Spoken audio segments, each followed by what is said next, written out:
இந்த கொட்டேஷன் போட்டது யாரு? என்ன நான் எதுவுமே செக் பண்ணல, ஆனா அவங்களே ப்ரொஜெக்ட் பண்ணி வச்சிருக்காங்க. இந்த கொட்டேஷன் ரெடி பண்ணது யாரு? யாருங்க இந்த கொட்டேஷன் ரெடி பண்ணது யாரு? உங்ககிட்ட கொடுத்து விட்டது யாரு? அபி மேடம் சார். அவங்கள கொஞ்சம் வர சொல்லு. என்னங்க? அபி மேடத்தை வர சொன்னேன். அது வந்து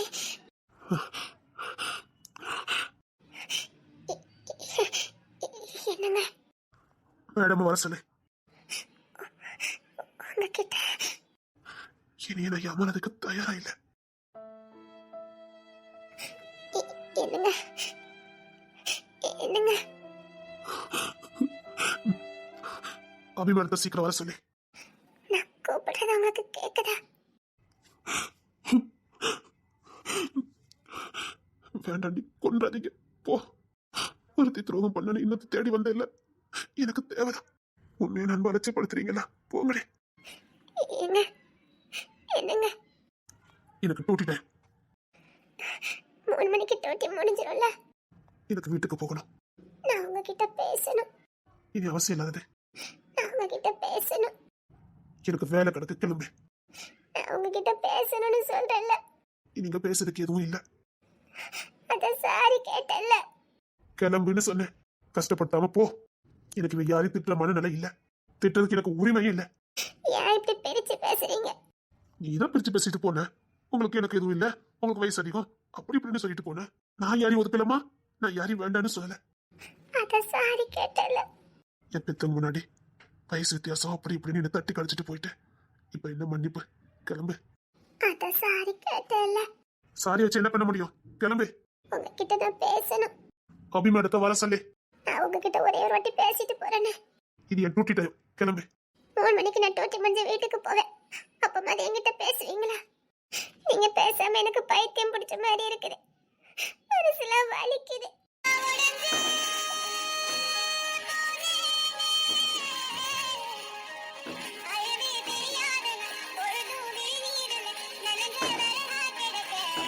போய் அபிமானத்தை வர சொல்லு. இனி உனக்கும் எனக்கு எதுவும் இல்லை. கிளம்பு. நான் மனசு உடைஞ்சு போயிருக்கேன். மனசு அளவுல செத்து போயிருக்கேன். செத்துலாமான்னு தோணுது. என்ன என்ன இப்ப பேசுற? இப்போ உனக்கு என்ன பிரச்சனை? அதான் நான் உன்னை விட்டு விலகிட்டேனே. இப்போதான் நீ சுதந்திர பறவையாச்சா? பிடிச்ச வாழ்க்கை அமைச்சுக்கிட்டு போக வேண்டியதானே. அப்படி பேசாதீங்க. அப்படி பேசுறதா எனக்கு மனசு வலிக்கு. நீ அப்படிதானே சொல்லிட்டு போன. அப்படி சொன்னா அதான் வயசு வித்தியாசம் சொன்னிய. வயசு வித்தியாசம் சொன்னேன்.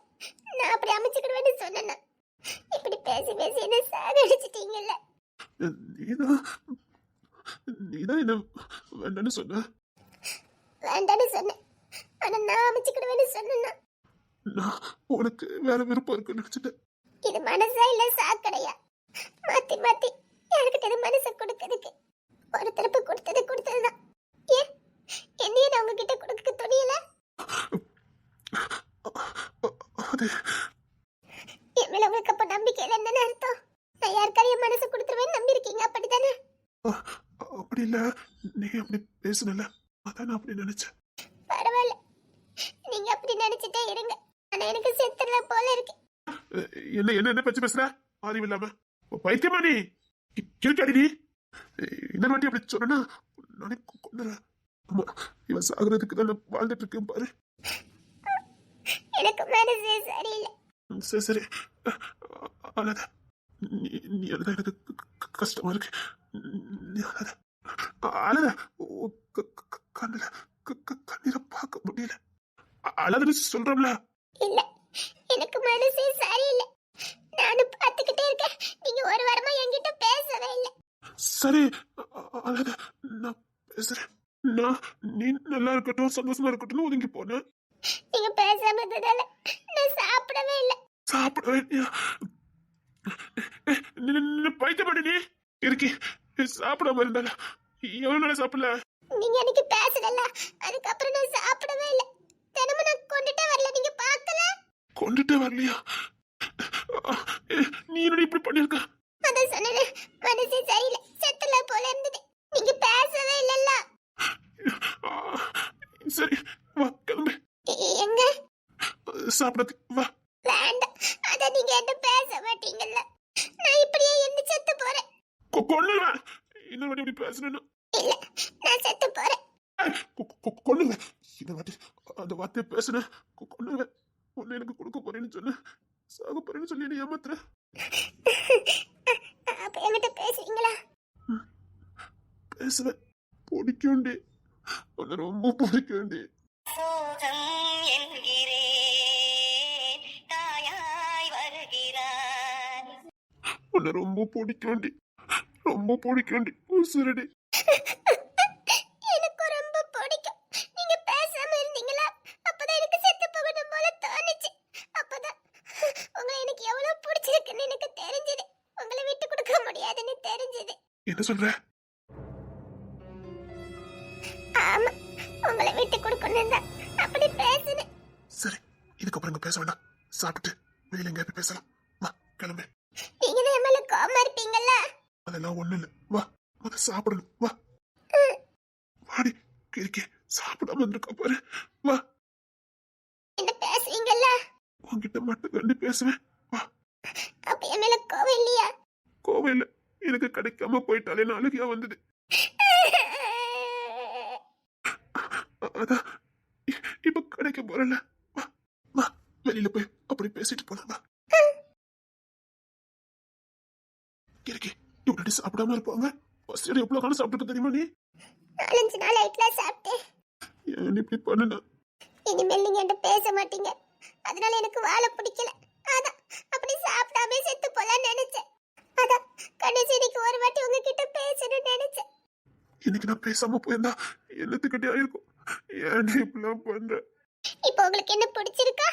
எப்பவுமே எனக்கு ஒண்ணு ரொம்ப பிடிக்கும். ஒசருடு. ஏன் நீங்க என்கிட்ட பேசணும்னு நினைக்கல? நல்லா இருக்கட்டும் நினைச்சுதான் ஒதுங்கினேன். என்னதான் பிடிக்கல, பிடிச்ச வழக்கு ஏதாவது அமைச்சுக்கிட்டு போட்டு நான் நினைச்சேன். ஏன் இப்படி சொல்றீங்க? அது என்னால முடியுமா? அது இப்பதானடி எனக்கு தெரியும். நான் ரொம்ப மனசு உடைஞ்ச ஆளுதே தெரியுமா? சரி சரி, இனிமேல் நான் உங்ககிட்ட கோப்பட மாட்டேன். சரி சரி சரி, ஆளாத. நான் இல்லைன்னா நீங்க வேற வாழ்க்கை அமைச்சுக்கிடுவீங்களா? கொள்ளுவேன். இனிமே நீ இல்லைன்னா இதுக்கப்புறம் எந்த பொண்ணுமே ஏன் பார்க்க கூடாதுன்னு ரொம்ப உறுதியா இருந்தேன். ஒண்ணு வச்ச இடத்துல யாரையும் பார்க்க முடியலடி. எங்க வீட்டுல உள்ளவங்க எல்லாருக்கும் தெரியும், கண்டிப்பா ராணி திரும்பி வருவா, அவளால இருக்க முடியாதுடா, அதனால கொஞ்சம் பொறுமையா இருன்னு சொன்னாங்க. புள்ள எதையோ பார்த்து பாய்ந்திருக்கா, கண்டிப்பா திரும்பி வருவான்னு சொன்னாங்க. நீ என்ன வீட்டு பக்கமே வரல, அப்படித்தானே? வீட்டுல இருக்கவங்க எல்லாம் ரொம்ப தேடினாங்கடி. தெரியும், கண்டிப்பா தேடி இருப்பாங்கன்னு எனக்கு தெரியும். தாத்தா மட்டும் 2-3 வாட்டி வந்து பார்த்துட்டு போனாங்க. அப்ப வந்தாரா? ஆமா, நீங்க அழுதுகிட்டு இருக்கத சொன்னாரு. என் பிள்ளைய விட்டு இங்க போயிடாதன்னு சொன்னாரு. அவன் பாவம், அவன் கூட கடைசி வரைக்கும் இருந்துருன்னு என்கிட்ட அழுதுகிட்டே சொன்னாரு. அப்பாவா? ஆமா, ரொம்ப அழுதாரு. அப்பா அவனை விட்டுட்டு போயிடாதம்மா, வந்தவளும் விட்டுட்டு போயிட்டான், நீயும் அவனை விட்டுட்டு போயிடாத அப்படின்னு சொன்னாரு. நீயும் விட்டுட்டு போனா அவனுக்கு வாழணுங்கிற ஆசையே இல்லாம போயிடும். என் புள்ள வாழலன்னா நானும் வாழ்ந்துக்கிட மாட்டேன், ப்ளீஸ்மா அப்படின்னு சொன்னாரு. அதுக்கப்புறம் என்கிட்ட என்ன பிரச்சனைன்னு கேட்டாரு. என்னடி பிரச்சனை உனக்கு? அது வேற. பொண்ணு பேசுறது ஏதாவது கேட்டியா? இங்க பாரு, பொண்ணு மேல எந்த தப்பு இல்லடி. அன்னைக்கு அந்த தப்பு பண்ணனால நான் தாண்டி. என்ன சொல்றீங்க? அங்க யார் மேலயும் எந்த தப்பு இல்ல. அன்னைக்கு தப்பு பண்ணதே நான் தான். தேன்மொழி வழியும் எந்த தப்பும் இல்ல. என்னங்க சொல்றீங்க? அவளுக்கு எதுவும் தெரியாது. அன்னைக்கு ஒரு சின்ன சபலத்துல நான் தாண்டி போய் சொல்லிட்டேன். அந்த பழி பொண்ணு மேல விழுந்தது. அத பகையா ஜெயராஜ் நினைக்க ஆரம்பிச்சா. இதுல மாட்டிக்கிட்டவ தேன்மொழிதான். இதே அன்னைக்கு பொண்ணு என்கிட்ட சொன்னதுக்கு அப்புறம் தான் எனக்கே தெரியும். அதனாலதான் இனி எந்த பொண்ணு வாழ்க்கையிலும் தலையிடக்கூடாதுன்னு ஒதுங்கி போயிட்டேன். அதான் உங்ககிட்ட கூட பேசாம ஒதுங்கி போனேன். என்கிட்ட முதல்ல சொல்லிருக்க வேண்டியதானே? அந்த நேரத்துல தான் இந்த மாதிரி பிரச்சனை போச்சதே.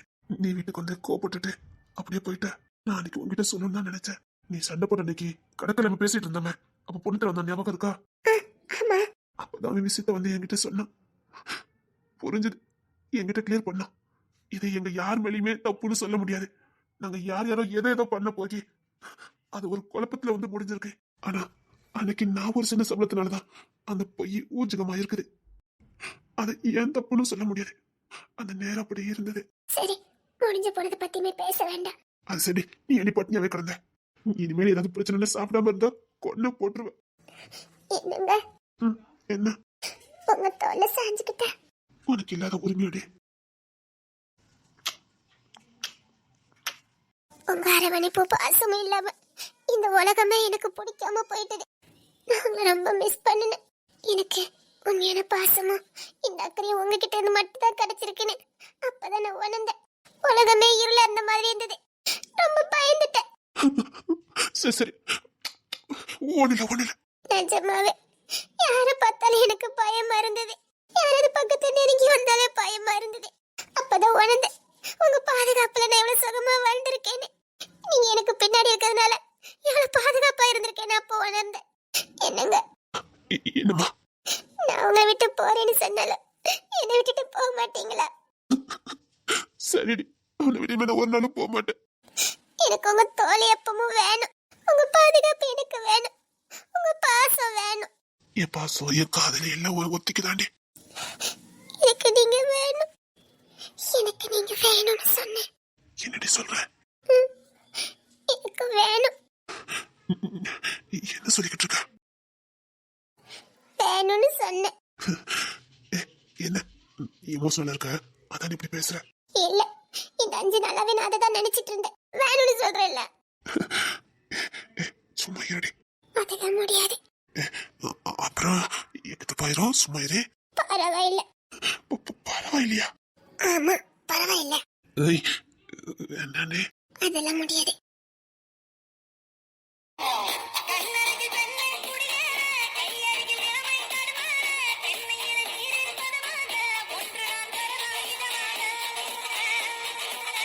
அப்புறம் என்கிட்ட எதுவும் சொல்லிட்டு இருக்க கூடாது. அதெல்லாம் ஒண்ணு சொல்ல மாட்டேன். நீ சீரியஸா வாடி சொல்லிக்கிட்டு இருக்க? ஆமா. நல்லா லவ் பண்ணும்போது கூட வேண்டாம்னு சொன்ன. பிரிஞ்சு இருந்திருக்கோம்ல. ஆஹா, இப்படி தெரிஞ்சு நான் முதல்ல சண்டை போட்டுருப்பேனடி. போங்க. இதுக்கப்புறம் ஏன் வெயிட் பண்ணணும்? சரி, எங்க போலாம்? பாட்டி வீட்டுல முடியாது. ஹோட்டல். அங்க வேண்டாம். சீ, அங்க வேண்டாம்.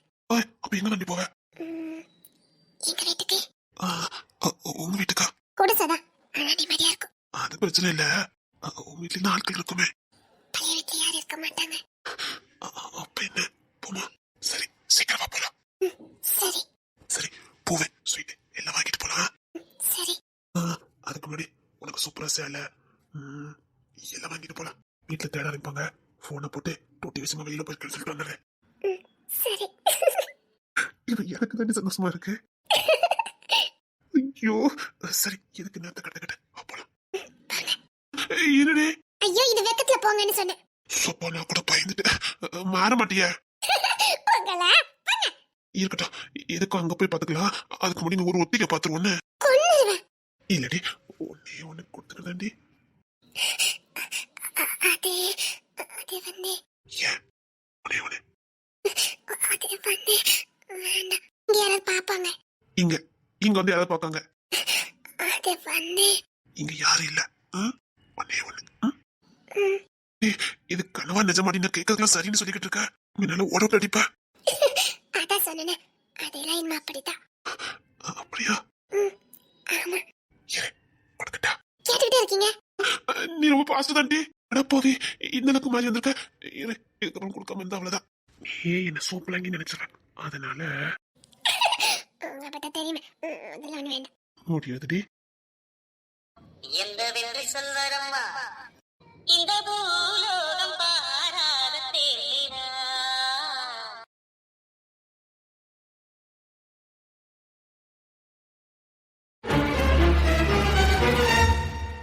இன்னைக்கு என்ன சீக்கிரம் வந்துட்டீங்க?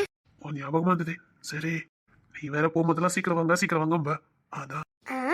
அப்போ ஏன் இன்னைக்கு என்ன பார்க்கணும் வந்திருக்காரு? நீயும் புள்ளியும் பார்க்கணும் ஆசை. அதான் வந்துட்டேன். சரி, சிங்கக்குட்டி என்ன பண்ணுதாரு? அப்பா எப்ப வருவாருன்னு கேட்டான். சொல்லு, வந்துட்டாரு சொல்லு. அத நீங்களே சொல்லுங்க. நிஜமா நான் சொன்ன உனக்கு கேட்குமா? அதெல்லாம் கேட்கும். இப்ப பாருங்க, உங்க குரல் கேட்டா நான் என்ன துள்ள தான் தெரியுமா? நிஜமாவா?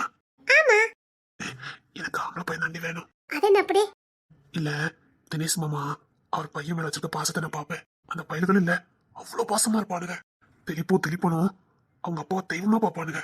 அப்பானா அவங்களுக்கு உசுரு. நானும் பாத்திருக்கேன். அது என்னமோ தெரியல, அவங்களை பார்த்ததுக்கு அப்புறம் எப்பவுமே எனக்கும் தினேஷ் மாமா மாதிரி அந்த அதிர்ஷ்டம் கிடைக்கும்னு ஆசை இருக்குது.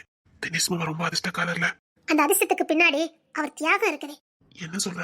ஆமாங்க, அவர் தியாகம் தான். அந்த நல்ல உள்ளம் அவர் செஞ்ச தியாகம் தான் இன்னைக்கு அவருக்கு பிரதிபலனா வந்திருக்குது. புரியலடி. அவ என்னதான் காதலியா இருந்தாலும் இன்னொருத்தனை கல்யாணம் பண்ணிட்டு போயிட்டா அவ அடுத்தவதான்.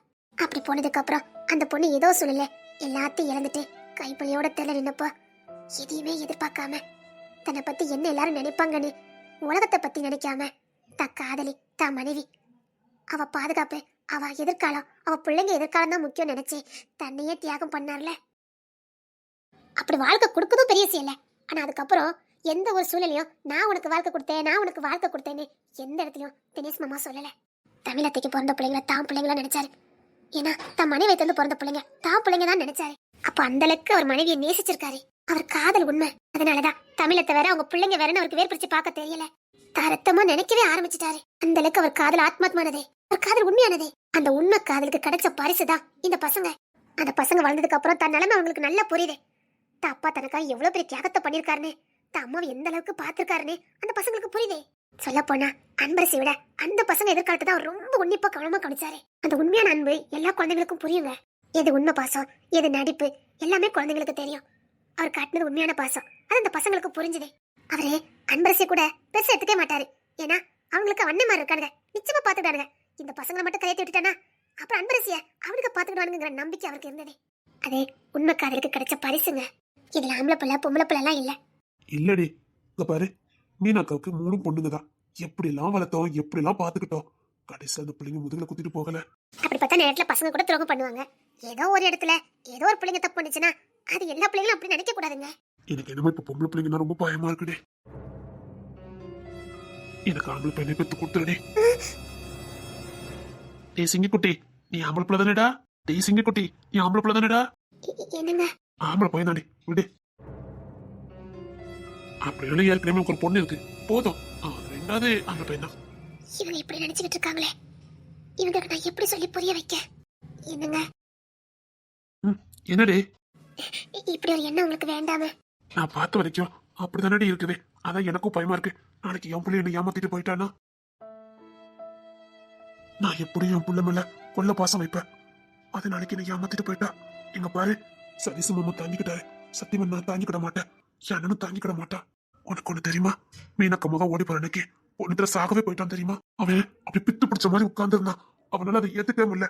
நான் தான் அந்த இடத்துல அமைதிப்படுத்தி அவனை கூட்டிட்டு வந்தேன். அக்கா பிள்ளைக்கு அப்படி உடஞ்சு போயிட்டான். என் புள்ள அப்படி பண்ணுச்சுன்னா அவன் செத்தே போயிருவாண்டி. அதே ஆம்பளை பையனை பாரு, எல்லாமே சரியா தாண்டி இருக்கானுங்க. இப்போ நம்ம வீட்லயே பாரு, மதனே கிஷோர் எடுத்துக்க, ரொம்ப பொறுப்பா இருக்கானுங்கடி. என்ன பொறுப்பா இருப்பானுங்க தெரியுமா? அவனுங்க பேசுறது அவனுக்கு நடந்துக்கிற விதம் லீவ் விட்டா போதும், வேற எங்க அவனுங்களை இப்ப பார்க்க முடியாது. நேரா வயக்காட்டுக்கு போறானுங்க. குமார் மாமா தருண் கூட சேர்ந்துக்கிட்டு என்னமோ விவசாயம் பண்றானுங்க தெரியுமா? ஒரு ஆளுக்குள்ள வேலையை பார்த்துட்டானுங்க. ஒரு நாளைக்கு கூலி கொடுக்கணும் 2000 ரூபாய் ஆகும். அது ஒத்தால இந்த வயசை செஞ்சு முடிக்கானுங்க. வீட்டு பொறுப்பு கஷ்டம் எல்லாம் அவனுக்கு புரியுது. எப்படி வாழ்க்கை சமக்கானுங்க தெரியுமா? அவனுங்களை பார்க்கும் போதே எனக்கு ஆம்பளை போய் வேணும்னு ஆசை வந்துருது. அங்க வேலை பார்க்கறவங்களுக்கு காஃபி வேணும்னு சொன்னா போதும், சைக்கிள் அழுத்திக்கிட்டு 1/2 மணி நேரத்துல வாங்கி கொண்டு கொடுத்துட்டானுங்க. அவனுக்கு பொறுப்பு பார்க்கும்போது ரொம்ப சந்தோஷமா இருக்குடி. அதுக்காக பொம்பளை பிள்ளை நான் வேண்டான்னு சொல்லல. அன்பரசி கியூட்டா தான் இருப்பா. அவ பேசுறது எல்லாமே அறிவுபூர்வமா தான் இருக்குது. அந்த பிள்ளைங்க வளரும் போதெல்லாம் அறிவுபூர்வமா தாண்டி இருக்காங்க. ஏன் மீனாக்கா பிள்ளைங்க இல்லாத அறிவா? அந்த பிள்ளைங்க எவ்வளவு புத்திசாலியா இருந்தாங்க, படிப்புல புலி. ஏன் நம்ம மாவட்டத்துல அந்த பிள்ளைங்க தான் ஃபர்ஸ்ட் வந்தாங்க. 12th அந்த பிள்ளைங்க தான் ஃபர்ஸ்ட் மார்க். நாங்க தான் போய் என்ன பரிசு வாங்கினோம். எங்களை அவ்வளவு கௌரவப்படுத்தினாங்க. அந்த பிள்ளைங்க எங்க மாமா மாமான்னு சொல்ல எங்களுக்கு அவ்வளவு பெருமை கிடைச்சது. ஆனா எல்லாத்தையும் காலிக்கிற போட்டு நசிக்கிட்டு போயிட்டாளுங்களே. படிச்ச படிப்பெல்லாம் முட்டாள்தனமா பண்ணிட்டு போயிட்டாளுங்களே. எவ்வளவு நல்ல மார்க் எடுத்தாங்க, புத்திசாலியா தானே இருந்தாளுங்க. அதுல இருந்து 1 வருஷத்துக்குள்ள எல்லாத்தையும் நஷ்டம் பண்ணிட்டாளுங்களே. அதே தப்பு தானே திருப்பொன்னு பண்ணானுங்க. அதுல இருந்து வெளியில வந்து நான் வாழ்க்கையை பார்த்துக்கல. உனக்கு தெரியுமா, முந்தானத்து கூட ஒரு பொண்ணு மாறிச்சு திருப்பி கிட்ட பிரச்சனை பண்ணிருக்கு. அப்ப அவன் எப்படி பேசிருக்கான் தெரியுமா? இப்படி பேசலடி. குடும்ப சூழ்நிலை, குடும்பம், தாய் தகப்ப, கூட பிறந்தவங்க நிலைமையெல்லாம் யோசித்து பார்க்கணும்ல. தான் சந்தோஷம் அப்படின்னு பார்க்க கூடாதுல்ல. தான் சந்தோஷம் மட்டும் போதும்னு நினைக்க கூடாதுல்ல. அப்படின்னு அந்த பிள்ளைங்க நினைச்சிட்டு போயிட்டாங்க. சரி சரி கோபப்படாதீங்க. அவளுகளும் ஓடி போய் அவளுக்கு வாழ்க்கை நாசமன் ஆகி அதை பார்த்து இப்ப நமக்கும் வேதனை. அன்னைக்கு இவ இல்ல நம்ம வக்கீல கட்டிருக்காள செம்பகமொழி, பிச்சைக்காரி மாதிரி போராடி வயசை தள்ளிக்கிட்டு கொடூரமா இருந்தது. அதெல்லாம் பார்த்து எனக்கு பொம்பளை பிள்ளைங்க பயமா இருக்குடி. வயத்துல புள்ள இருக்குன்னு கூட பார்க்காம கரன்னு எடுத்துட்டு போறான். அவளை பார்த்து சாப்பிட்டே 2 நாள் இருக்கும் போலுக்கு. அப்படி கொடூரமா இருந்தாடி. விக்ரமதா திருட்டுத்தனமா 2 பண்ண வாங்கி கொடுத்தாரு. பார்த்துக்கிட்டு பரிதாபமா போராடி எங்களால எதுவுமே பண்ண முடியலடி. சரி சரி சரி விடுங்க. அதுக்காக நான் எல்லாரையும் தப்ப சொல்ல, நீ என்ன நம்பிதான் வந்த. இது தப்பான பொண்ணுன்னு சொல்றீங்களா? அப்படி இல்லடி, கரெக்டா தானே யோசிச்ச, தெளிவா முடிவெடுத்த. அப்படியே அந்த பொண்ணுங்களுக்கு முடிவெடுக்க தெரியல. இல்ல அழகராணி எடுத்துக்க, நான் ஒரு பொண்ணுன்னு குறை சொல்லல. ஒரு வாட்டி தப்பு பண்ண, ஆனா அதுல ஸ்ட்ராங்கா இருந்து நான் குடும்பத்தை பார்த்துட்டு இருக்கல. அழகா குடும்பத்தை வழி எடுத்துறா. அவளுக்கு வயசு ரெடி ஆகுது, மிஞ்சி போனா 23 வயசு இருக்குமா? உனக்கு இப்படி வயசு ஆகுது, மிஞ்சி போனா 26 27 வயசு இருக்குமா? அழகா அது ரெடி குடும்பத்தை கொண்டுட்டு போறீங்க. நம்ம தேர்ந்தெடுக்கிறது சரியா தேர்ந்தெடுக்கணும். அப்படிலாம் இல்லைங்க, எல்லாம் நேரம். எனக்கு தான் உங்களை பத்தி தெரியும். நான் என்ன விட்டுட்டா போக முடியும்? அதான் சொல்றேன், பொண்ணுங்க வேண்டான்னு. சரி, எனக்கு பொண்ணு வேண்டாண்டி, பயமா இருக்குடி. சரி சரி, கவலைப்படாதீங்க. இதுக்கு அன்னைக்கு நேத்து தான் தீர்வேன். நான் இப்ப ஏதாவது சொன்னா குழம்பு வரேன். அவங்க ஏதாவது சொன்னதான் இவருக்கு புரியும். சரிங்க, அப்படி போய் தான் பிறக்கும். சரியாதுடா, எனக்கு டூட்டிக்கு ரொம்ப நேரம் ஆயிட்டு. நீ சாப்பிட்டு தூங்கு. என்ன நைட்டு வரைக்கும் நேரம் ஆகும், நீ தூங்கிடு. நான் உங்களை வெளியில கூட்டு போக சொன்னேன்ல. புரிஞ்சு பேசுறியா புரியாம பேசுறியா? நான் டூட்டிக்கு கிளம்பிட்டு இருக்கேன்டி. வீட்டுக்குள்ளே இருந்தாலும் எப்படியோ இருக்குது. அதான் புரியுது. சரி, ஒண்ணு பண்ணு, நான் செம்பல் அக்கா வர சொல்றேன். அவங்க கூட சேர்ந்து கோயிலுக்கு போயிட்டு வாயேன். அவங்க கூட போறது எதுக்கு நான் உங்களை கல்யாணம் பண்ணணும்? அது என்ன திண்டுக்கு மட்டும் பேசிக்கிட்டு இருக்க? நான் டூட்டிக்கு போலாம், உன்னை கூட்டு போலாம். அது கூட்டு போக வந்தா தப்புதான். இப்ப நான் அவசரமா டூட்டிக்கு கிளம்பிட்டு இருக்கேன். இப்ப கூட்டு போங்கன்னு சொல்றேன். எனக்கு போகணும்னு தோணுது. வீட்டுக்குள்ள இருந்தா ஒருமே தலை வலிக்குது. அதாண்டி சொல்றேன், நீ ஒரு நாள் அட்ஜஸ்ட் பண்ணிக்க. பாட்டி வீட்டுக்கு போ, அங்க தமிழ் அக்கா மீன் அக்கா எல்லாரும் இருப்பாங்க, பேசிட்டு அப்படியே கோயிலுக்கு போயிடலாம். ஷாப்பிங் போ, முடிச்சுட்டு வீட்டுக்கு வா. நான் நாளைக்கு கண்டிப்பா எங்கேயாவது ஒன்று கூட்டிட்டு போறேன். தேவையில்ல, அப்ப நான் எங்க மம்மி வீட்டுக்கு போறேன். அதுக்குதான் இவ்வளவு டிராமா, அப்படிதானே? வெளியில கூட்டு போங்க சொன்னா டிராமா, அப்படிதானே? இன்னைக்கு உங்க அம்மா காரி கூட சேர்ந்தியா, அன்னைக்கு உன் புத்தியே மாறி போச்சு. நல்ல மாட்டு கூட சேரணும்ல. சும்மா சும்மா எங்க அம்மா திட்டாதீங்க. என்ன பண்ணியோட சேர்ந்த கண்ட்ரோல் அசிங்கத்தை திங்கும். என்னைக்கு உங்க அம்மா காரி கூட சேர்ந்தியோ, என்னைக்கு உங்க அம்மா காரி கூட உனக்கு சேர்க்க வந்துச்சோ, அன்னைக்கே நீ நாசமனா போயிட்டடி. சும்மா சொன்னாங்க சேர்க்க நல்லா இருக்கணும்னு. உன் புத்தியாடி இவ்வளவு மங்கி போச்சுதே. ஒழுங்கா வீட்டுல கடை, நீ எங்கேயும் போக வேண்டாம். எங்கேயாவது போன காலத்தை அரிச்சேன். ஆமாடி, வீட்டை விட்டு வெளியில போன கால துண்ட தரிச்சுவேன். வீட்டுக்கிட்ட கொஞ்சம் சாகுடி, அப்பதான் உனக்குள்ள வரி வளரும். எங்கேயாவது போன கால தரிச்சுவேன். வந்துட்டான் என்ன கிடைக்கிட்டு அம்மா காலை போட்டு தந்தேன். அதுக்கப்புறம் தான் நீ திருந்துவேன். அந்த அளவுக்கு ஆயிடுச்சா? போங்க போங்க, இப்படியே சொல்லிட்டு போறீங்க. இங்க இருக்க எல்லாரும் சந்தோஷமா இருக்காங்க, என்ன தவிர. உண்மையிலே எங்க மம்மி கிட்ட இருந்தா எனக்கு சந்தோஷமா இருக்கு. இவங்க கூட இருந்தா இல்ல. அம்மா அம்மாதான், மத்தவங்க எல்லாம் அப்புறம் தான். எங்க மம்மி எப்பவுமே நான் சந்தோஷமா இருக்கும்னு நினைக்கிறாங்க. இவங்க எப்பவுமே நான் அழுதுட்டு இருக்கும்னு நினைக்கிறாங்க. எங்க மம்மி 4 இடத்த சுத்தி பார்க்கணும்னு நினைக்கிறாங்க. இவங்க என்ன வீட்டுக்குள்ள அடைச்சு வைக்கணும்னு நினைக்கிறாங்க. இவங்களுக்கு நான் யார்கிட்டயுமே பேசக்கூடாது. ஆனா என் மம்மி அப்படி இல்ல, எவ்வளவு ஃப்ரீயா விட்டாங்க. இங்க எந்த தலையை வெடிச்சிடும். என்ன போக கூடாது சொல்றீங்களா? பாருங்க நான் எப்படி போறேன்னு மட்டும் பாருங்க. இதுக்காகவாது நான் இன்னைக்கு இங்க இருந்து போவேன். பாருங்க, போக கூடாதா? போன காலை தரிப்பீங்களா?